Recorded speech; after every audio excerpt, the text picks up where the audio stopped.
Welcome to the LDA Podcast, a series by the Learning Disabilities Association of America. Our podcast is dedicated to exploring topics of interest to educators, individuals with learning disabilities, parents, and professionals to work towards our goal of creating a more equitable world. Hi, everyone. Welcome to the LDA Podcast. We're here today with Dr. Sarah Oberle, a first grade teacher and author of Executive Functions for Every K-3 Classroom, and Mitch Weathers, the founder and CEO of Organized Binder. Thank you both so much for being here. Thanks for having us. Thanks for having us. Of course. So before we dive in, I wanted to give you both a chance to tell us a bit about yourself and how you came to work together. I, as Lauren mentioned, I'm a first grade teacher. I'm just wrapping up my 18th year in first grade, teaching first grade, not in first grade. And for the past 7-ish years, I've been studying science of learning. So how the mind learns things like memory, attention, motivation, and executive functions, of course. Mitch and I met probably in 2022, maybe 20. Yeah, that sounds about right.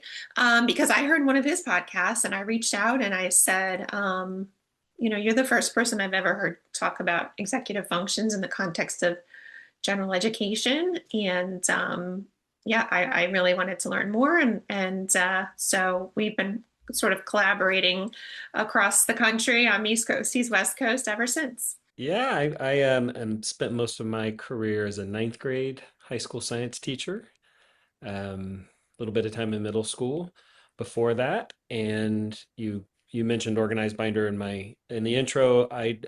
During that time designed a program that supports the development of executive functions called Organized Binder, and have since that time been working primarily with upper elementary, middle, high school, and college level educators and students to implement that program. And in about the same time I met Sarah, I had started working on a book project to really try to serve educators and individual families, parents that would reach out through the Organized Binder website and want to either bring the program to their school or their particular classroom. And there's a materials component, there's training and support. It's, a whole program. And so we don't directly sell that to individual teachers just because I'm kind of morally opposed to that.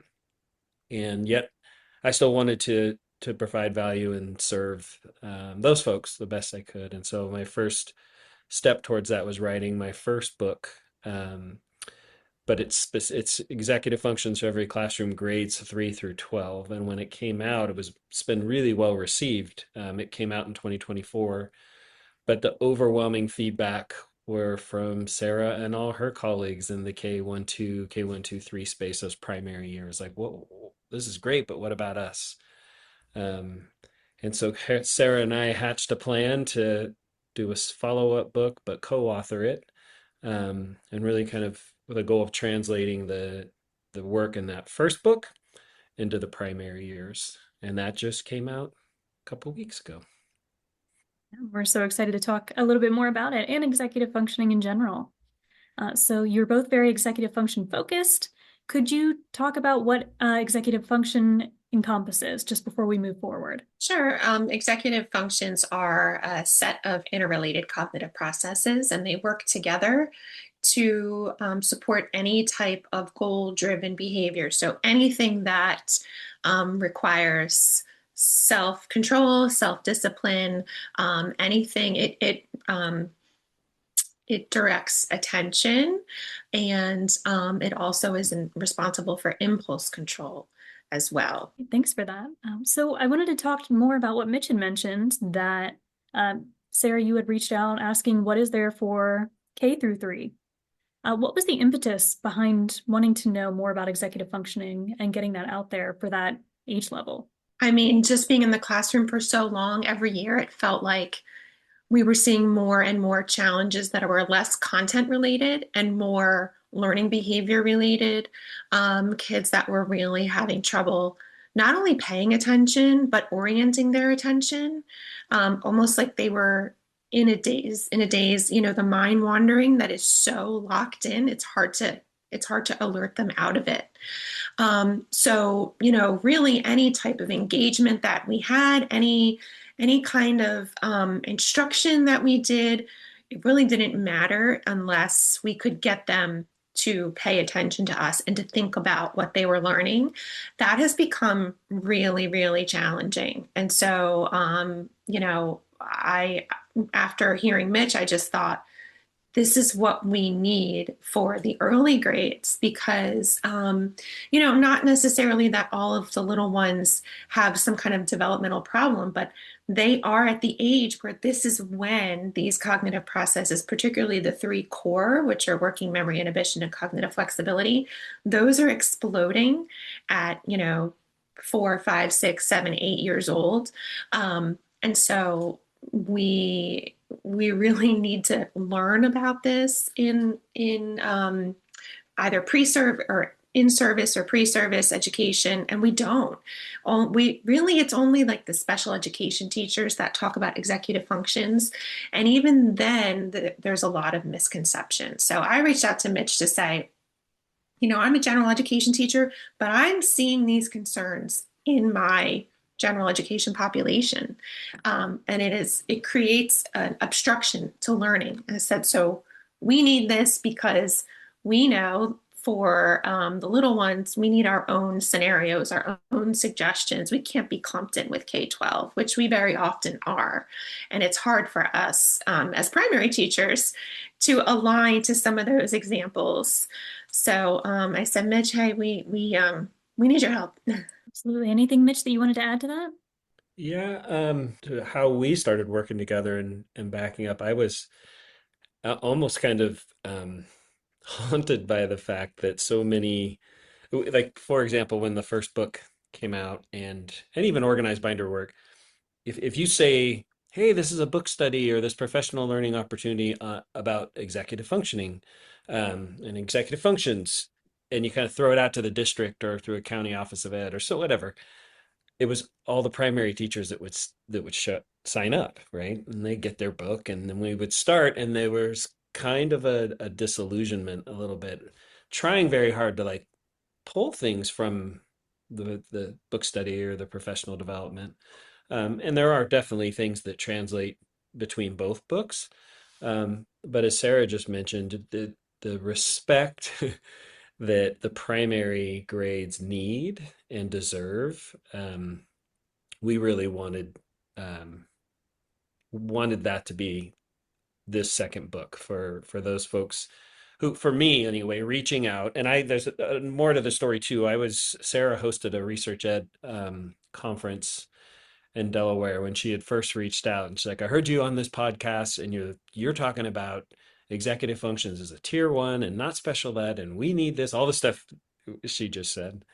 And I'm hosting this conference and I want you to come speak. And I was like, okay, that'd be an honor. And so fast forward, whatever, a couple of years later, and I'm there. And I only bring that up because I was able to sit in on Sarah's talk. And in her dissertation work and her just passion around the science of learning, she is really an expert on cognitive load and working memory. And she gave a talk on the topic. And I had just never heard such a clear and succinct explanation. And not that what she shared isn't for all grade levels, it certainly is, but it was really grounded in the primary years. And I had done a few focus groups with the disillusioned teachers I was talking about that were in the book studies. I'm like, can you meet with me separately and just talk to me? I just want to listen and try to learn. And my mom spent her career as a second grade teacher, so I knew how different the space was. Um, and it just became abundantly clear, like this work doesn't exist yet, and it needs to. There's a need, and that's what Sarah really emphasized to me. And so one day I was literally going to pick up my daughter from elementary school and just had this kind of epiphany that we need to write this, and I know who I want to write it with. And I asked Sarah, would you be willing to do this project? And she said yes. So here we are. That's fantastic. And I wanted to talk a little bit more about what are those unique considerations for those who work with K through third grade students that weren't in your first book, Mitch. Yeah, well, probably be helpful to start back up a little bit with executive functions in general. Sarah mentioned that there's two categories or domains, if you will. There's core executive functions, and higher order executive functions. And the reason they're broken up in that way, and what the research shows, is that it's biology, it's developmental. These core executive functions, working memory, inhibition, and cognitive flexibility, are emerging in those years. And the higher order executive functions start to emerge or develop in later elementary, middle, high school, and into our 20s. And so trying to, as a starting place, the first book was grades 3 through 12, so it was very much those higher order executive functions, which really you'll also hear kind of synonymous with that as executive functioning skills. And we're looking, not that we're not looking for behaviors to manifest from these cognitive processes, but in those older years, and the reason that Sarah and I deliberately have the two titles overlap with grade 3, so our book is K through 3, the first one's 3 through 12, is there's so off this kind of inflection point that can happen right about that age or those grade levels where we oftentimes unspoken, but expect students to just become more autonomous, more independent learners and do things like manage their time and learn how to get and stay organized and demonstrate goal-oriented behavior. And these behaviors that are a skill, but they're manifesting from these cognitive processes we refer to as executive functions. So that first book is really honing in on that particular skill set, where this journey, and Sarah and I, like my initial idea was like, well, we have this first book and it's done really well, like it's really serving a lot of people and it's been well received. We could use that as a map and we'll translate that, kind of even just structurally in the book to the second book to serve grades K through 3. And we started writing, and it probably, Sarah, took 2 or 3 months before we just realized that's not going to work. This is such a different space. They're, of course, interrelated. There's no question about it. But structurally, everything about it is very specific to those grade bands. So in terms of the book, that's what you're seeing different. This is all about those core executive functions. And we included cognitive load. Almost, it's not an executive function, but it's on the main stage with the 3 that we address in the book. And it's to the things we're seeing in the classroom, and Sarah can speak to this because she's living it every day. It's some of what she's already mentioned. And the interesting thing about this, Lauren, is it's global. So was it the pandemic? Yes, maybe. Is it technology, screen times? What's there, without saying like what's causing it, the root cause, if we may not entirely know yet, but it's definitely, there's no debate about a shift in the young people that we're teaching in those grades. Sarah, did you want to add anything on that based on, is this something that the K through 3 population is always needed, or are you seeing that uptick, like Mitch mentioned, in more need for this type of support? Yeah, so, maybe 10 years ago, you would have a couple of outliers, and maybe they were the kids who had an IEP or at the time had a 504 or, received some kind of itinerant service. And they were the ones that really stood out as having those needs of attention, of, being able to transition smoothly, things like that. Now it's much more just commonplace in your classroom that you're going to just have a bunch of kids that you see those kind of deficits in, that they're struggling with, they're struggling to remember the directions. They're struggling to keep their hands to themselves. They're struggling to help themselves, just be able to do things that you think that kids, used to be able to do. And now they kind of look like and I don't know if that behavioral aspect is parents, is COVID, is technology, or what it is. But all that to say that what used to seem like a special education, like those are your concerns, is now a concern for us all. And so absolutely, we have noticed kids that are just having such a hard time thinking about what's happening in the moment, keeping their mind where it's supposed to be, being able to start their work, being able to finish their work, being able to just emotionally regulate enough to get through the day. And so, Mitch's first book is fantastic. He very quickly, as we were writing this book, realized how different it is in primary because, like he mentioned, we tried to just copy the chapter titles and just move from there. And it really became like we were trying to push a square peg through a round hole. It was like, this will not be authentic to primary if we do this. Because, we're talking about kids who might still have a temper tantrum, and it was just the examples very different. Like, we're not just going to write things on the board because many of our kids can't read. So that's not going to work for us. So we just needed to speak directly to the audience of primary teachers and, help them to be able to contextualize what executive functions are, how they drive behaviors, what happens when you're disfluent. Now, disfluency at that age can be developmental. It can be because there's some kind of neurodiversity, or it can just be because they're 5 and 6 and they're just still growing. They're not there yet. But this is very contextualized in the early grades, and we really hope that it just resonates, that the examples, the ideas are primary specific. That makes a lot of sense. So Sarah, your work focuses on attention, memory, and executive functions, but your bio says that you have an emphasis on pedagogy rather than programs. Can you explain what you mean by that?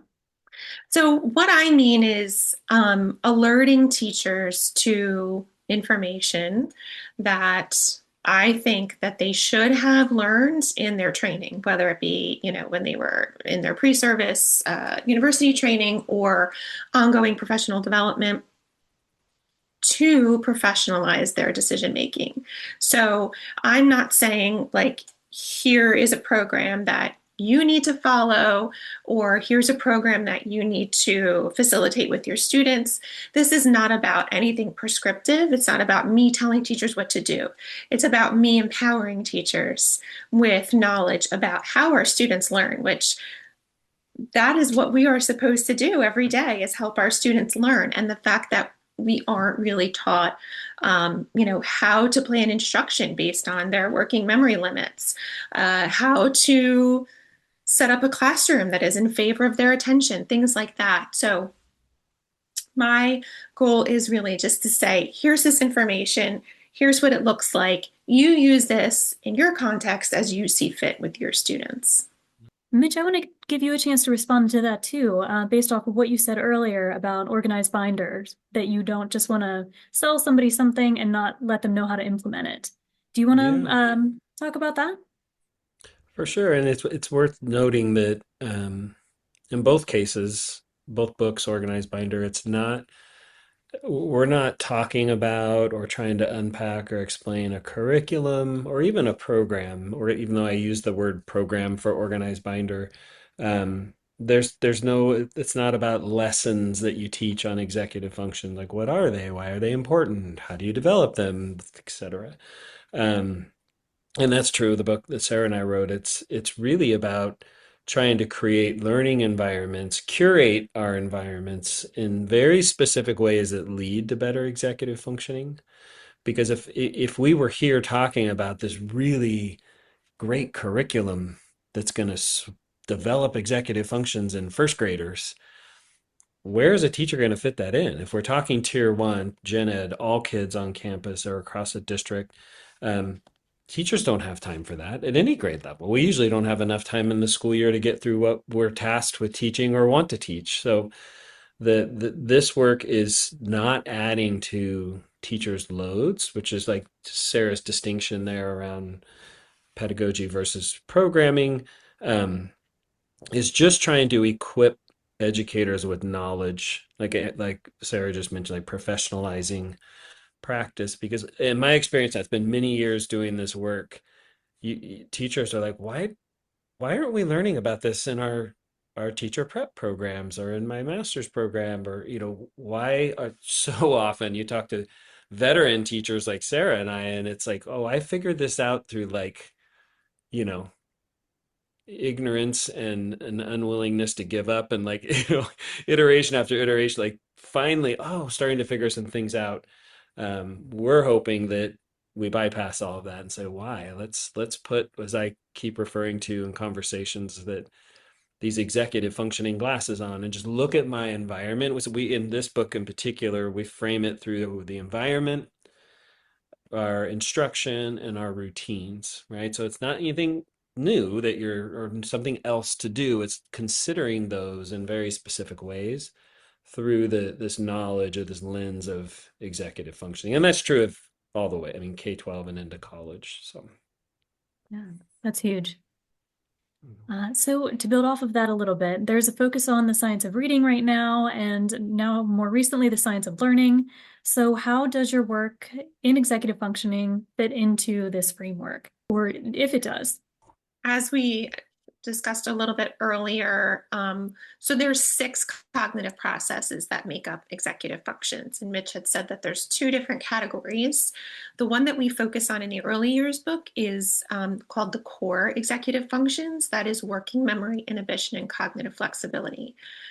Working memory is a huge character in the science of learning because it is so important for receiving information, perceiving information, hanging on to it, manipulating it, doing a lot of the things that we expect kids to do in an academic setting, right? Not just like you're hanging out and there's no stakes, like the pressure's on to remember, to make connections, to sequence, to calculate.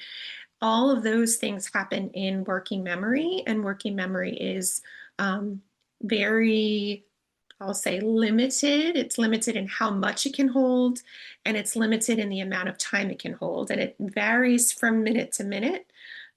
So, I may be really well rested and I am completely fluent in my math facts. So me doing a word problem activity, I feel good. I've got the background information. That's not going to really use much of my working memory. But the next day, I am, writing sentences and I still am not fluent with individual sentence mechanics, with spelling. And on top of that, I'm hungry, I don't feel great. So that's going to be a really heavy cognitive load for me because of a combination of variables. I share that because, as we said, working memory is one of the core executive functions. And so if you study science of learning, working memory is, like I said, a very popular topic. The other executive function that isn't directly mentioned in science of learning, but it is super relevant, is inhibition, because inhibition is not only our ability to control our impulses, but it also is very important in terms of paying attention, because inhibition is what helps us filter out what is not relevant in the moment. So when we think of paying attention, we think we're just actively doing something. We are actively focused, but we are also actively not focusing on things that are not relevant. And we know for science of learning also lots of information on attention. So I studied, before I knew Mitch, I studied working memory very heavily, and my dissertation was on science of learning. But a lot of my work previous to my dissertation was all on working memory. And to tie in science of reading, one of the things, and hopefully this will resonate with some of your listeners, that I was noticing over and over as a first grade teacher is my kids who were struggling to build word fluency, they would segment. So they would make each sound and then they would go to blend the sounds together, and it would be something completely like they would blend block and then they would say cup. And I'm like, what? None of those sounds are in cup. So it got me really thinking, what is breaking down? Why is this happening? And ultimately it came to, one of the reasons is overloaded working memory. So we know, the focus on science of reading and phonemic awareness and cognitive load is very relevant for our beginning readers and their background knowledge, making sure that they are building fluency along the way with each individual skill, so that whatever they're learning in the moment, whether it's word blending, whether it's word fluency, whether it's comprehension, that they have the prerequisite skill automatic, so that they're not sort of creating a pile-on effects. So yeah, science of learning, I would say they are, if you have the Venn diagram of executive functions and science of learning, there's a huge overlap there. And science of reading, I've noticed people who I would associate more with science of reading starting to talk more about science of learning. Now, science of learning is content agnostic, but because of that, it is relevant for reading, because, we have to be cognizant of cognitive load, and we have to be cognizant of how much we can put on our students' working memories before they will implode. Yeah. Definitely. And like what you said earlier about if those core executive functions aren't in place, no learning can take place. So that's a really good overview.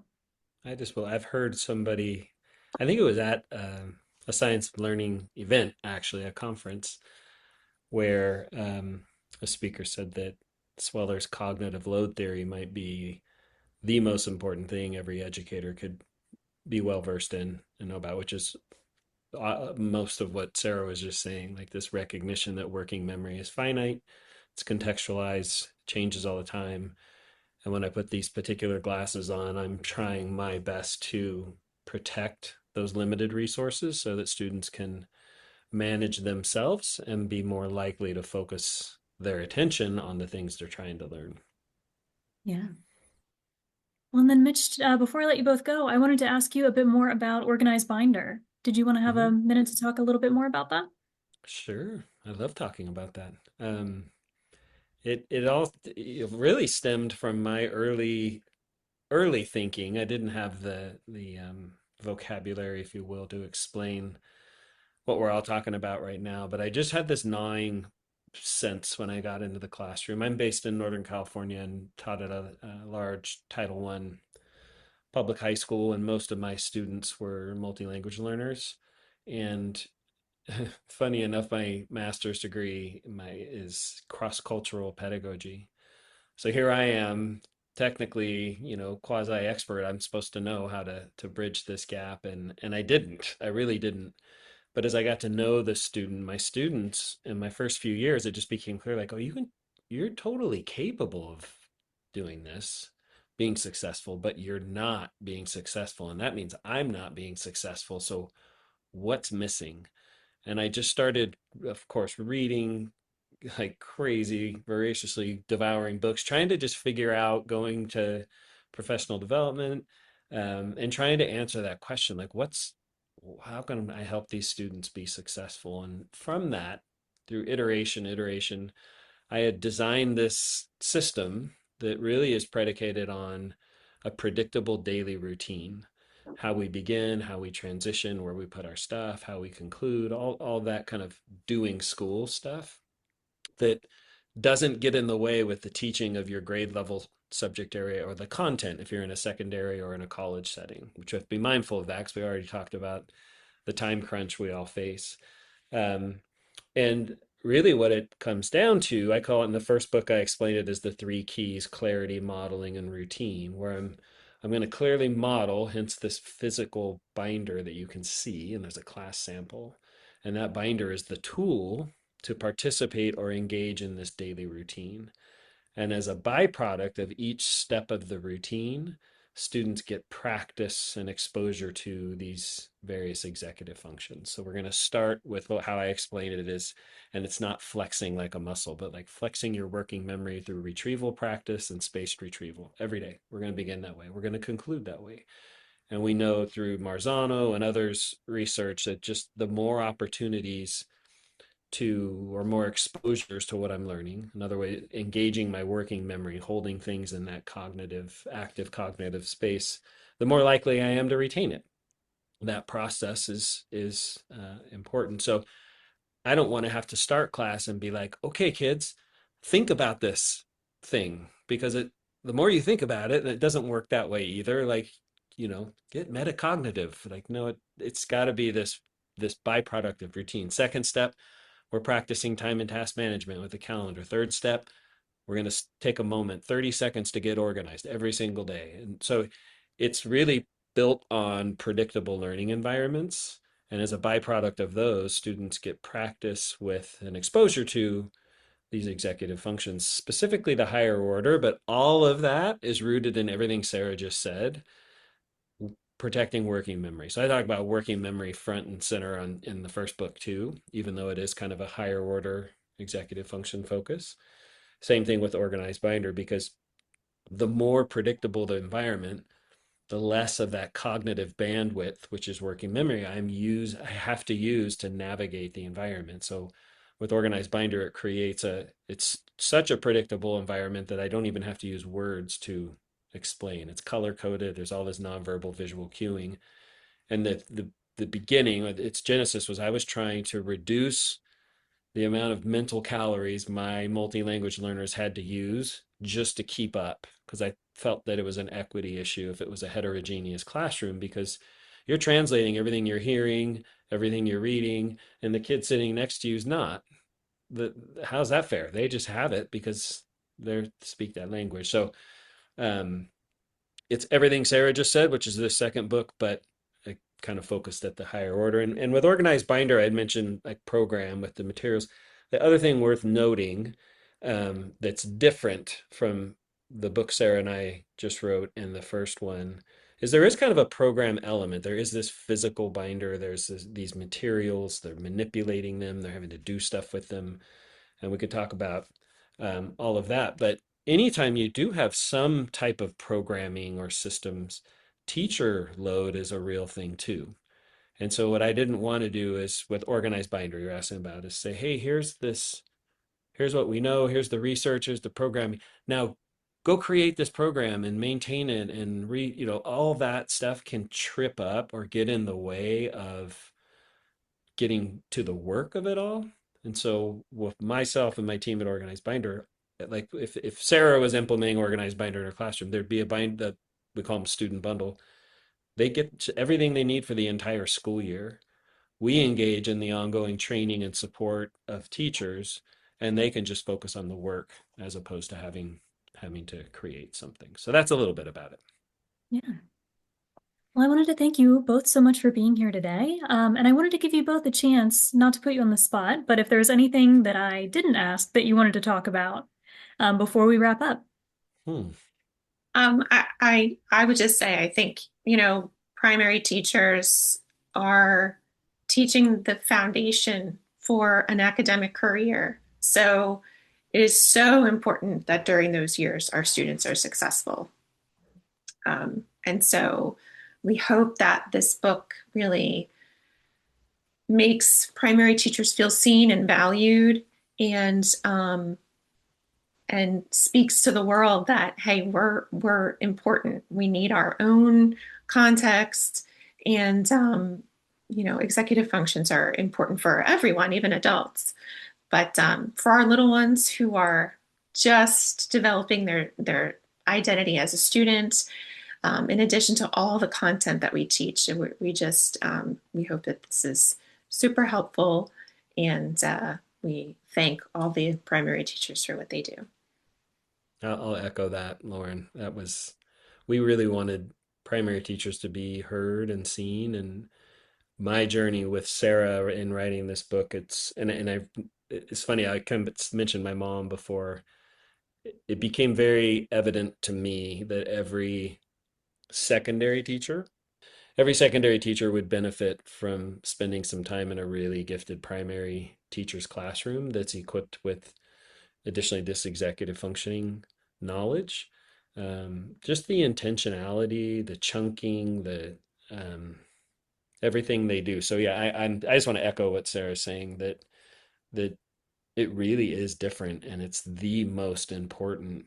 Not that the other grades aren't important, of course, but none of that happens. You can't show up to my ninth grade class and I give you multi-step directions for a 15-minute group activity and it goes pretty well without what Sarah's doing and everyone else in primary. So hats off to them.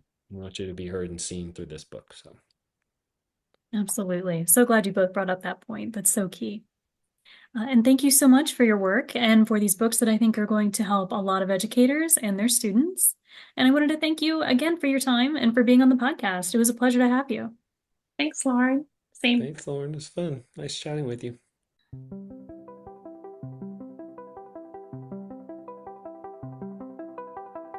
Thank you for listening to the LDA podcast. To learn more about LDA and to get valuable resources and support, visit ldaamerica.org.